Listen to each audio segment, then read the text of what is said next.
Amen. You may be seated. Thank you, worship team.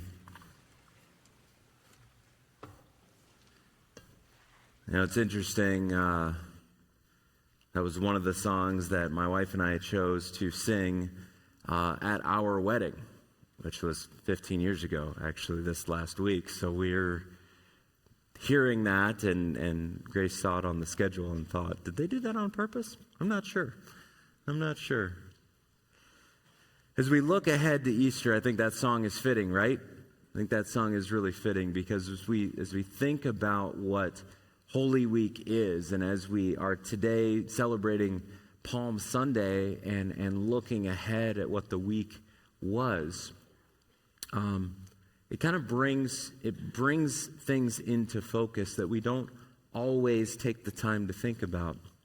And our series during this week of Easter is going to start here with Palm Sunday, and then we'll do Good Friday and Easter. But the way I've thought about this week is that today, a lot of times we look at Jesus as the King, and that's true. That is accurate, right? That is what Palm Sunday kind of hints at. He's not the kind of king that we expected him to be. He comes in on a donkey, not a war horse. He comes in humility.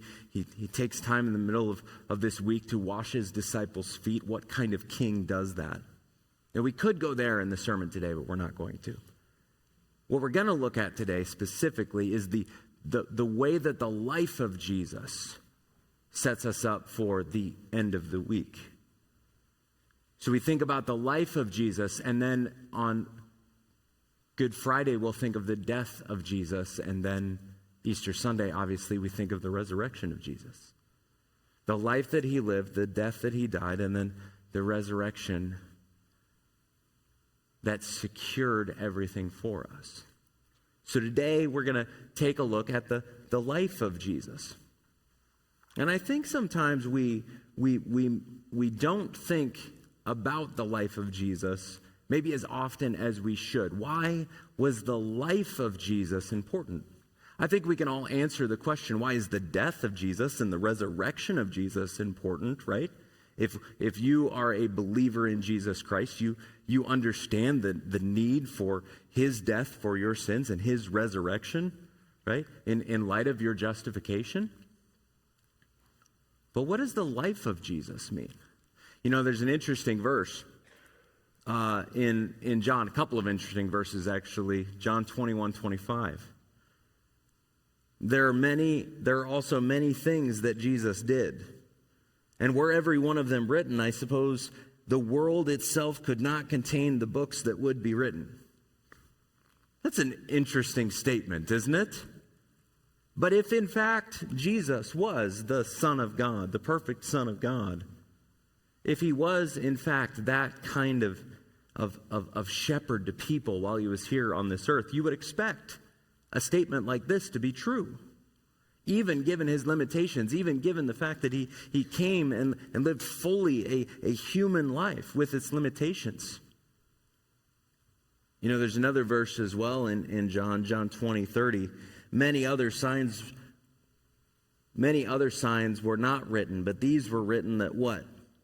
You may believe that Jesus is the Christ, the Son of God, and by believing, you would have life in his name. The things that were written down, the things that were shared with us about Jesus' life are for that purpose.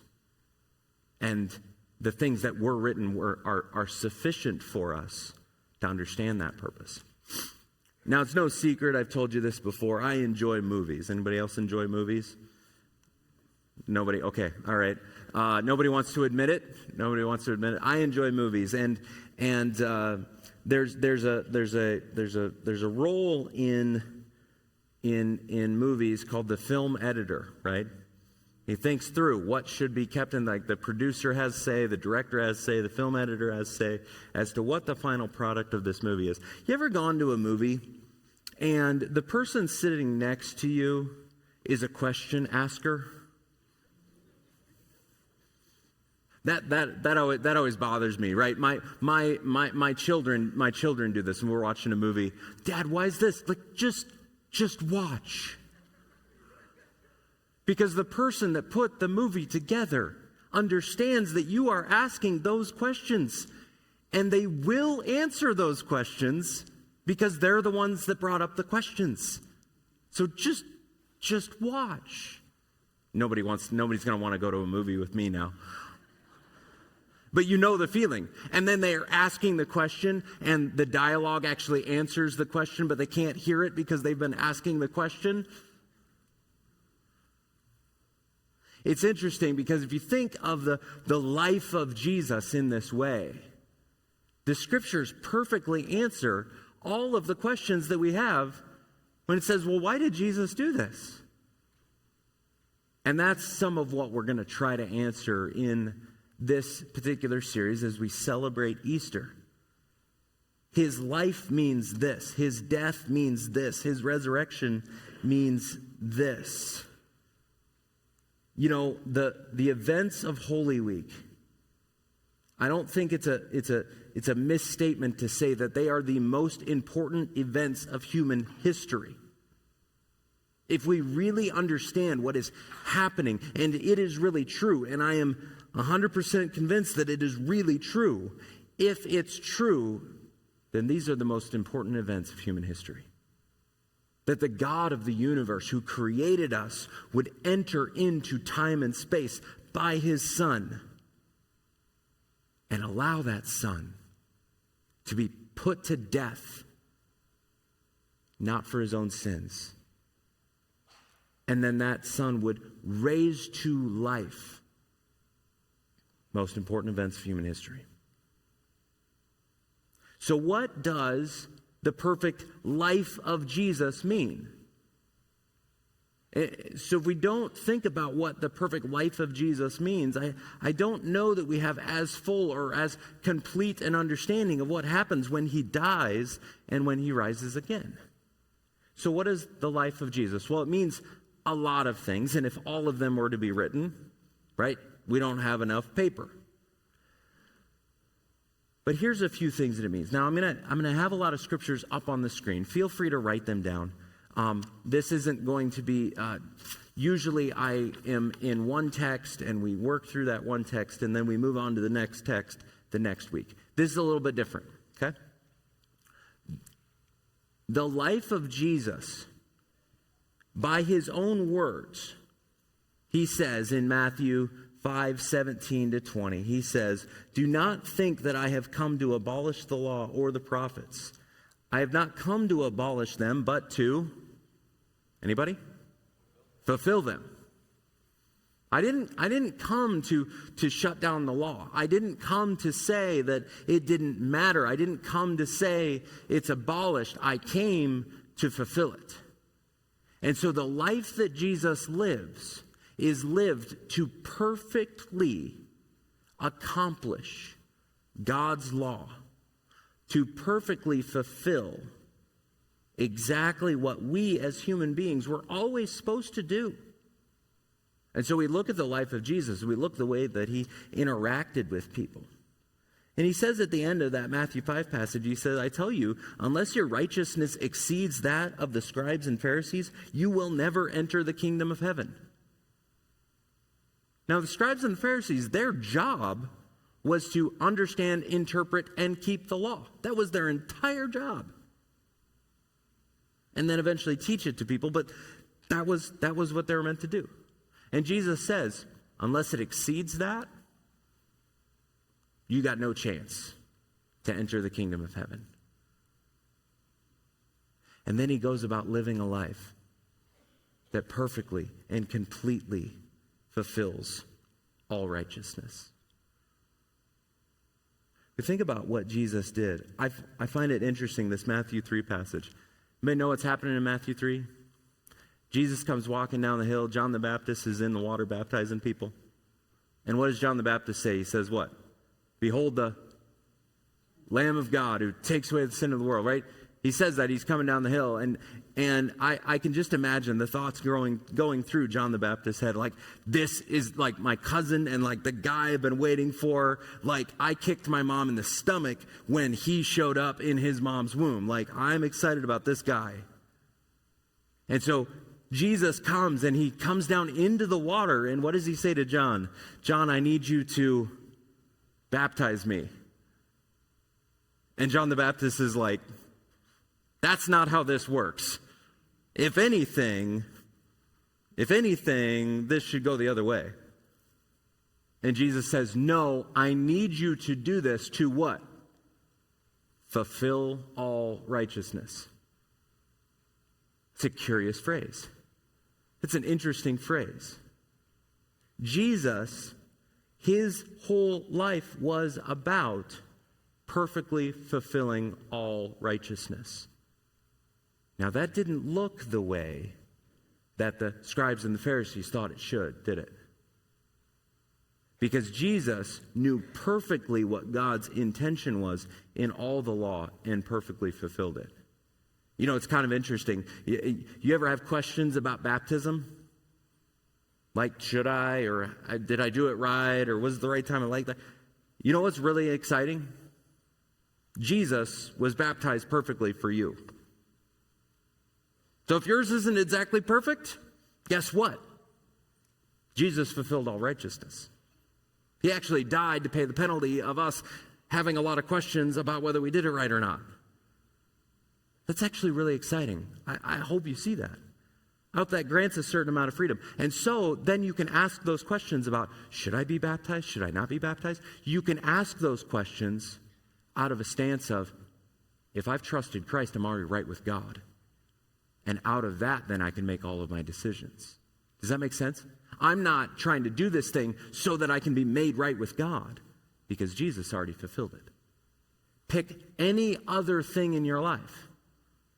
Right? Do you wonder whether or not you've made the right decisions in your life? Do you wonder whether or not God is pleased with the decisions you've made? Well, Jesus made every decision you could have ever made perfectly on your behalf. Right? Do we see why the life of Jesus matters?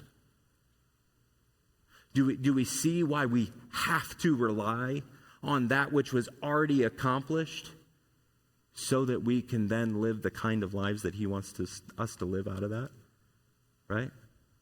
Some of you know the feeling of what it is to maybe you weren't raised in a Christian home. Maybe that was not your background, and then you come to Christ later in life, and then you get married and you have these little things called children, and you're like, what do I do with these?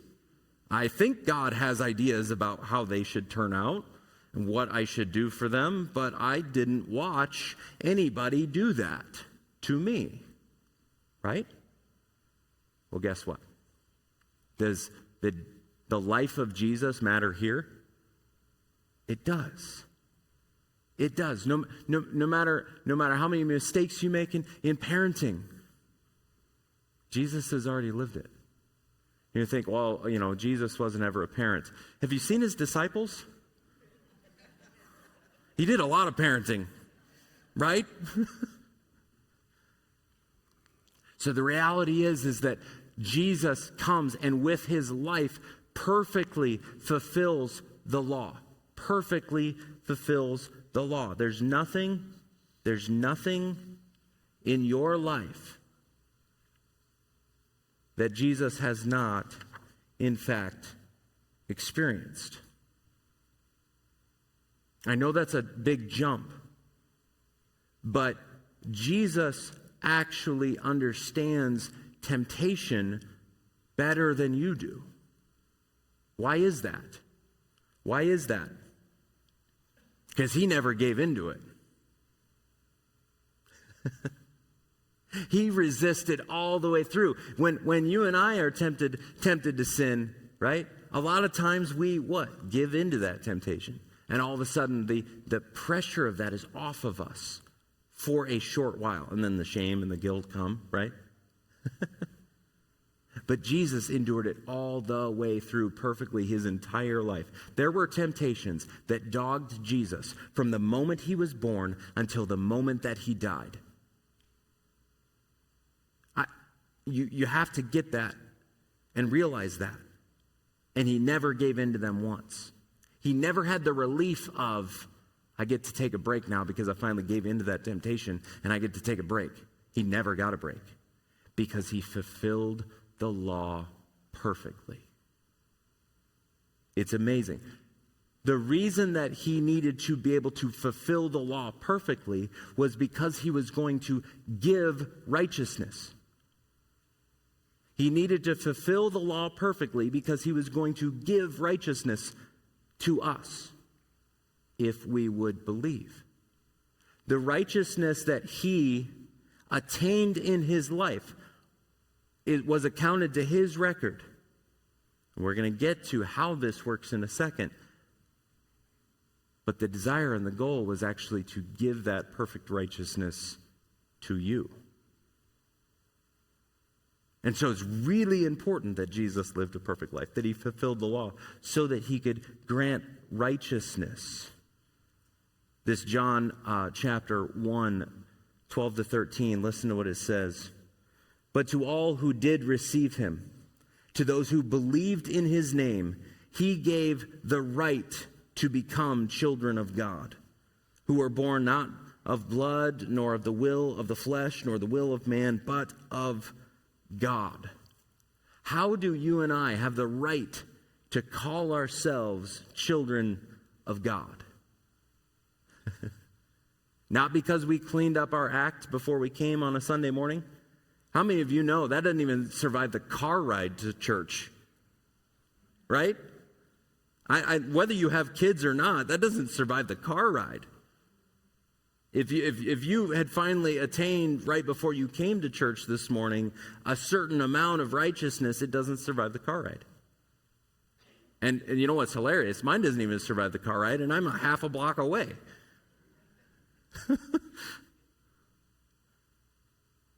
We need God to give us the gift of perfect righteousness rather than the wage of perfect righteousness. Does that make sense? We're not the ones that are going to accomplish perfect righteousness. We've seen this movie too many times in our own life, right? To all who did receive him, who believed in his name, he gave the right to become children of God, who were born not of blood and not by the will of the flesh or the will of man, but of God. I cannot work for this righteousness. Jesus accomplished this perfect righteousness and gives it as a gift to those who would choose to believe that he paid their penalty, rose again, and would grant them perfect righteousness. Life of Jesus is important because we need to understand where our righteousness is actually located. It's not located in us as if we could accomplish it. It's located in Jesus because he has accomplished it. And that's where we place our trust. Not in our own effort, not in our own background. The right to be called children of God is not a right that is given to all of us because we're born into the great family of humanity. Can I say it a different way? We are not all children of God. Ephesians, in fact, calls us what? Children of wrath. That's where we start. Because we've all failed to live up to the righteousness that God said should be a part of our lives. We're children of wrath. We don't start out children of God. We can't say the phrase, well, we're all children of God. No, we're not. We're all God's creation. And he does have a certain fatherly care over all of his creation, but that does not make us all children of God. The people that have the right to be called children of God are whom? Those who receive him. Those who believe in his name. Those who have trusted in him. So if you or someone that you love believes themselves to merely be children of God or a child of God merely because they exist, you have to help them. You have to help yourself to understand, no, righteousness and the right to be called God's child comes from outside of me as a gift given to me, not as something I show up on this earth deserving or having as part of who I am. I want you to think for a second of me giving a gift to my son. And he responds to me with, Dad, I don't deserve this. He hasn't ever done that. Because we come hardwired with what? That kind of like, no, I think I'm pretty good. Right? But if he were to respond with, Dad, you've given him, I just don't deserve this. Now, he, one of them, might say that in other ways or other words, but I would respond to him by saying, yeah, that's the point of the gift. That's the point of the gift. The point of the gift is that you really don't deserve it. If you did deserve it, it wouldn't be a gift. We have to understand, when Jesus fulfills perfect righteousness for us and then gives it to us as a gift, that's exactly the heart that we should have every time we think of it. Every time we sing the song that we sang at our wedding 15 years ago, your blood has washed away my sin. Jesus, thank you. The wrath of God was completely satisfied. Thank you. I was once your enemy, and now I'm seated at your table. Thank you. That's the point. The point of righteousness granted is not pride, but humility. The point of Jesus living a perfect life is not so that I'm off the hook for as far as living for righteousness. It's so that I can be thankful and then live a life that reflects the goodness of the gift that's been given to me. So the law is fulfilled and righteousness is granted all through the life of Jesus.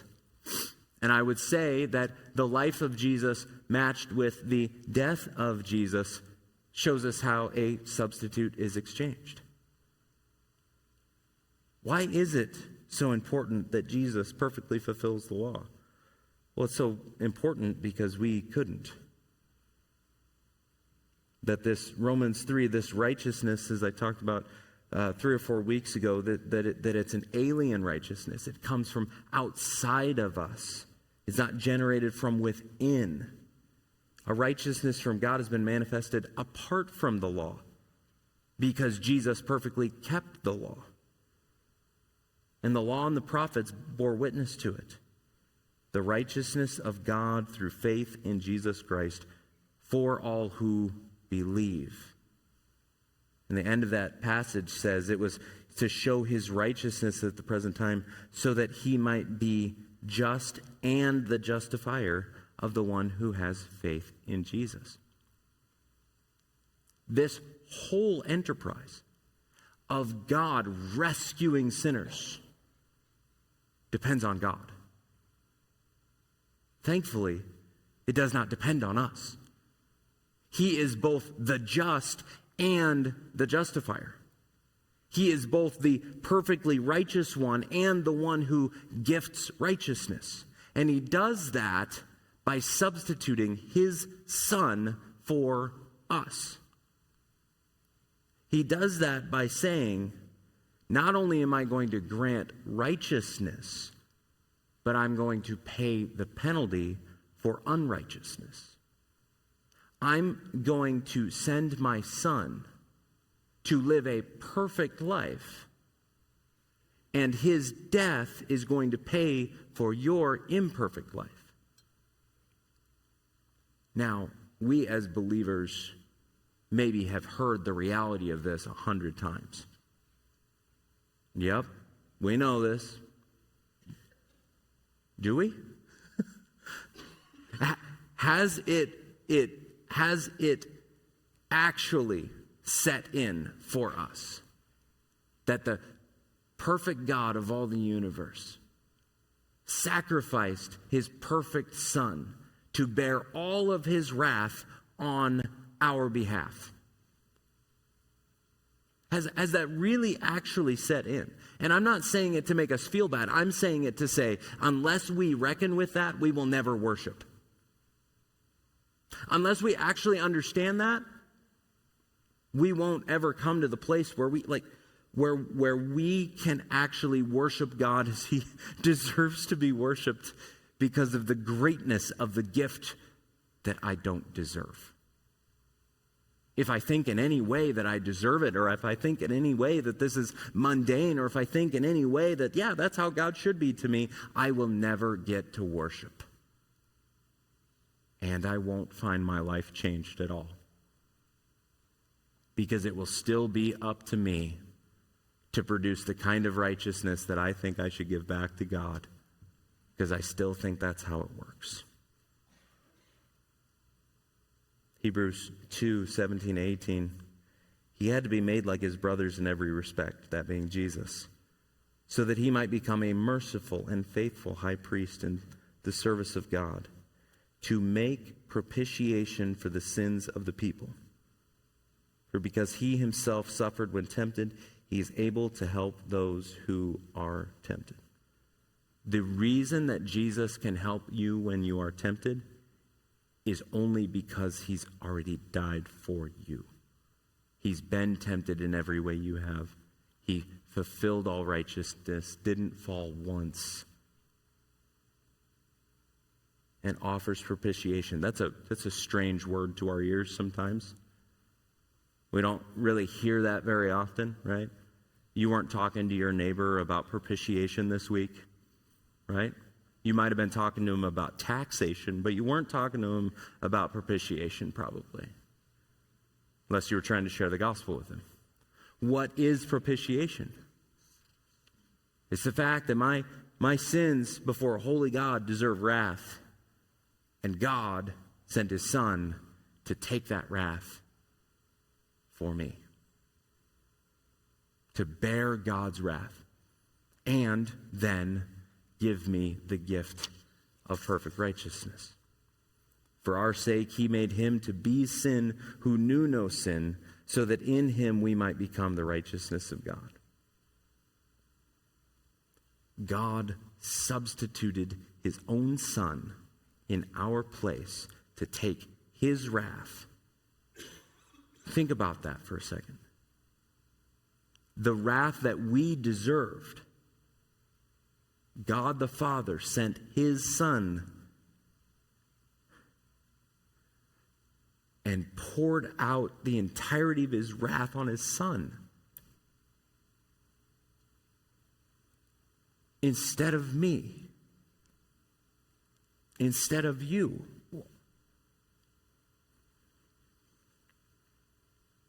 I want you to ask yourself, what could God possibly ask you and I to do that would be more difficult than that?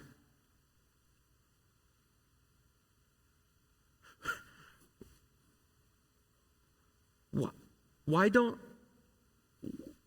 I obey? I don't obey because I don't understand that equation. If we really see it, we understand that God has done everything for us. He has taken every punishment on himself through his Son,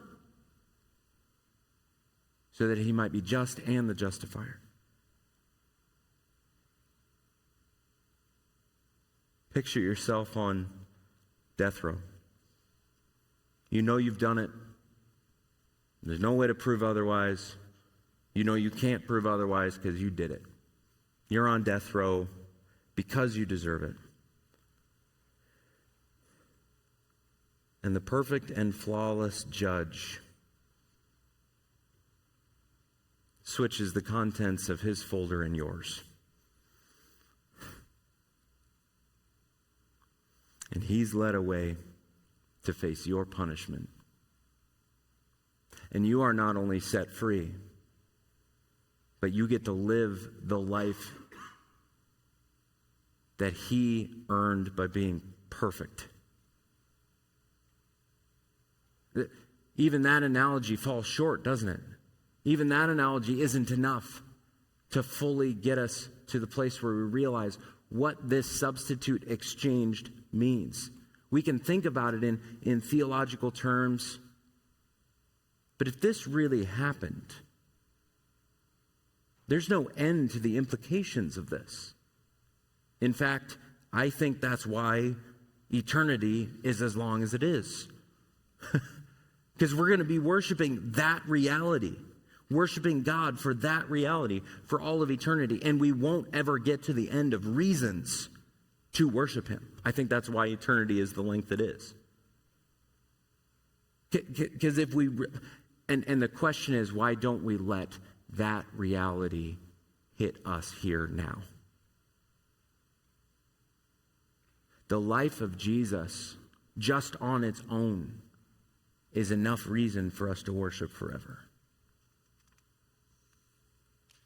Because what happens in it, and again, I know that it's connected to the death of Jesus, and I know that it's connected to the resurrection, both.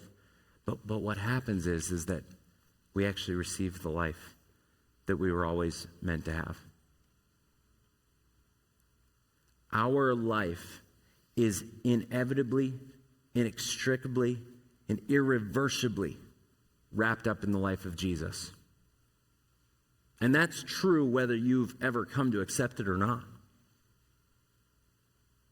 If you reject that, if you reject that Christ came to die for you, to pay your penalty, then the results of that are irreversibly linked to your life forever. You have to come up with your own righteousness. You have to pay the wrath for your unrighteousness. You have to figure out a way, and you won't. And so when we think about Jesus, if we only think about him as our example of what we should be doing, and we miss that his righteousness was lived out for us, we can get the wires crossed and believe, oh, I should just do what Jesus did. No, Jesus did what Jesus did and gave it to you. Jesus did what Jesus did and gave it to you. Now it's a gift. And that changes everything. That actually makes it such that I can see it as the example as it is, and I actually now have the Spirit within me to help me live that out.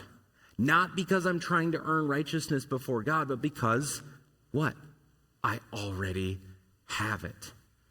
It's already a gift given to me. And like I say, I think if we would get a sliver of that reality, I've said it this way, if we would understand 10% of that, 90% of our life would change overnight. If we understood 10% of this reality in our lives and let it come out in worship, 90% of our life would change overnight. If you're like, whoa, these are big concepts, understand 10%. Start out with 5. Start out with 2.5%. And I think the ratios are still the same. If you understand 5%, I would say 45% of your life will change overnight. I think the ratios are still pretty close. This I hope this is why we come every Sunday. This is why I hope we're looking forward to Good Friday this week. This is why I hope you are excited about Easter Sunday, because what does it do? It reminds us of these realities that we so quickly forget. You know, you and I have a problem, don't we? We kind of have leaky souls, right? The things we take in, the things we read, the things we hear, they tend to kind of leak out of us, don't they? We don't remember the things that we had been told. That's why this is a weekly thing. That's why we come every week. That's why you meet together with people in your life that point you back to Jesus every week. This substitute is exchanged. This life has been given. So what do we do with this? What do we do with this? As you can tell, the life of Jesus is more than I can cover in one Sunday. That wasn't my goal. That wasn't my attempt today. But it was to set before you a realization of what the life of Jesus means once again. So what do you need to do with this? What do I need to do with this? Well, I need to believe that Jesus actually lived perfectly for me. Here's the thing. Every time that I think that I need to clean myself up before I go to God, I'm not believing that Jesus lived perfectly for me. I'm believing some other gospel, some other thing that I think makes me right with God. I need to believe and truly, secondly, receive that it's true. And how can I tell if I've really received that it's really true? I enjoy it. I'm thankful. I'm not wrought with guilt because my guilt has already been paid for. My shame has already been taken away. When I can actually receive this, right? And I don't waste my time groveling for the fact that I don't deserve it. Yeah, God knows that.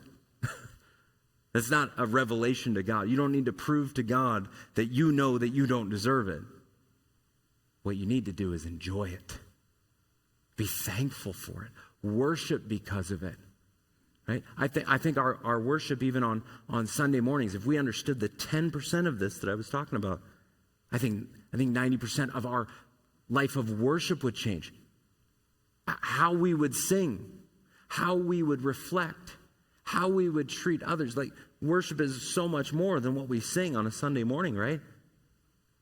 It's what comes out of us so that we would respond to this life that God has given as a gift. So again, I hope that whets your appetite for what Good Friday and then Easter are going to mean. If we have a Savior who's actually lived this perfect life and fulfilled all righteousness, then nothing in this life stands a chance to keep you from the power of his death and his resurrection. There's not going to be a loophole. There's not going to be a last thing that says, oh, missed it by a technicality. No. If this is the case, and it is, what you've been given is given that you may believe that Jesus is the Christ, the Son of God, and by believing have life in his name. I'm going to invite our worship team up. And what they're going to do is they're going to lead us in a song called Come Behold the Wondrous Mystery. I think one of the reasons that we don't see the kind of change in our life that we want to see, the kind of worship in our life that we know should be there in light of what we deserve and what we didn't receive, is because we don't always spend time beholding what Christ has done. We actually spend too much time beholding what we have done or not done. And therefore we don't worship because we haven't held on to, thought about, reflected on what Christ has done. So let me pray, and then we're going to sing. God, I pray that during this song, you would do in our hearts what we need done. We cannot make it happen by our own strength or oomph. It is only you that can truly show us your goodness. Help us to receive it. Help us to behold it. Help us to understand what it is. And as we sing, may you be glorified. In Jesus' name.